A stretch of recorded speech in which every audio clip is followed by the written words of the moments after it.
আজকেই করতে চলে এলাম সয়া বিরিয়ানি। সয়াবিনগুলোকে ভিজিয়ে চেপে চেপে দেখো একটা বাটিতে তুলে রেখেছি। এবার এর মধ্যে জল ঝরানো টক দই, আদা পেঁয়াজ রসুন বাটা আর ধনের গুঁড়ো জিরের গুঁড়ো লঙ্কার গুঁড়ো নুন কাঁচা তেল দিয়ে 1 ঘন্টা মতো মেখে রেখেছিলাম। মেখে রেখে এবার দেহরাদুন রাইসটাকে আমি জল ঝরিয়ে রেখেছি।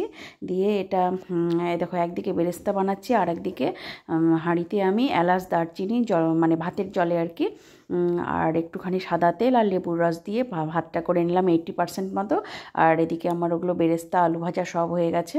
আর এই মাখানো সয়াবিন সাদা তেলে গরম হয়ে গেলে কড়াইতে এলাচ দারচিনি ফোড়ন দিয়ে ওই ভাজা আলু আর সয়াবিন একসঙ্গে কষিয়ে গরম মশলার গুঁড়ো দিয়েছি। দিয়ে যখন কষানো প্রায় হয়ে যাবে তখন আমি ভাতের লেয়ারটা দিব, একটাই লেয়ার দিব। আর দিয়ে এর মধ্যে গরম মশলার গুঁড়ো আর ঘি আর বিরিয়ানি মশলা বেরেস্তা আর দুধে ভেজানো যে কেশর আছে সেই কেশরটা দিব। দিয়ে আমি 15 থেকে 20 মিনিট দমে রাখবো। এটা খুব কম মশলায় খুব কম সময়ে আমি তৈরি করে ফেললাম সয়া বিরিয়ানি আর রায়তা দিয়ে পরিবেশন।